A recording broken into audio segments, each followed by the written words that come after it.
According to recent statistics from the CDC, 1 in 36 kids has been identified to be on the autism spectrum. And while this statistic is getting a lot of attention from people, for some people, like me, autism is more than a statistic. It's part of our family. So what do families like mine want churches like yours to know? Well, let's imagine it's Sunday, and here we are in your classroom, my brother who has autism and me. Hang on a sec. Pretty sure that 8-year-olds don't sport bowl cuts and plaid business suits at church anymore. Thanks, 1979. Okay, better. So you've been told that a child on the autism spectrum may be coming to visit your class, and you want to make sure that he and his family feel welcome. So how do you do that?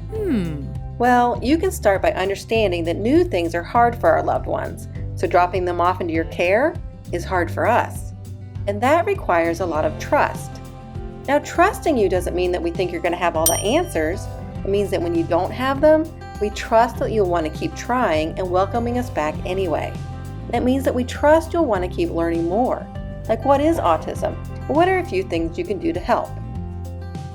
Autism spectrum disorder is a condition related to brain development that impacts how a person perceives things and socializes with others. It can also include limited and repetitive patterns of behavior.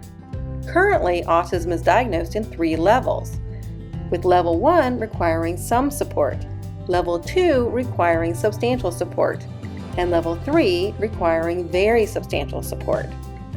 No matter which level of autism a student may have, there are a few things that you can do to help. Like number 1, be clear with communication. Autism impacts the ability to understand nonverbal cues and read between the lines, which can make guessing what is expected in a new environment really hard. This is important to know, because often teachers assume that a new student will just pick up on what to do by looking around and understanding social cues. That can lead to misunderstanding and stress. Instead, be clear with communication by giving specific instructions. Help students understand expectations by telling them what activity will come first, then what will come next. Reinforcing this with visual aids can help too. Also consider asking someone to stay close to the new student during the service. Let the student know that this person is there to answer any questions or show them what to do if they need help. Number 2, be aware of sensory differences. Up to 90% of people with autism have sensory processing differences. This means that sometimes things in the environment, such as certain sights, smells, tastes, textures, or sounds, can feel overwhelming. For example, if someone lights a scented candle, most people might think, vanilla smells good. But someone with autism who's sensitive may think, this scent is unbearable. This can lead to sensory overload, which means that a person's brain is taking in more sensory information than it can process. And this feels terrible. So one of the best ways to help a new student with autism is to look around the room and see if there may be things in the environment that could feel overwhelming. Then see how things could be adjusted, like turning the music down or dimming the lights. Also make sure you have a less stimulating space where your student can safely go if they need a break.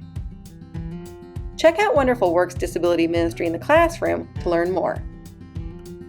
Number 3, ask questions.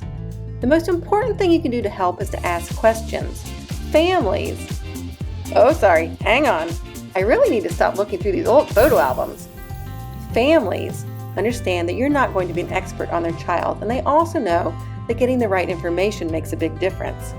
So before a child is dropped off, be sure to ask the family some questions. Here are a few to start with. What does your child like? Is there something that makes him feel secure and at ease? What should we avoid? Are there things that could be a trigger? And what would you like us to do if your child is having a hard time? Some parents may give helpful tips for calming their child, while others may ask you to call them if their child struggles. Listen to learn and respect what they share. For more questions, download Wonderful Works Disability Ministry Quick Question List. Well, I think we've learned a lot about what families like mine want churches like yours to know. But there's one more thing before you go. We want you to know that if you show our loved ones kindness, we will never forget it, or you, or the feeling of experiencing Christ's love. And what could be more welcoming than that? See you next time.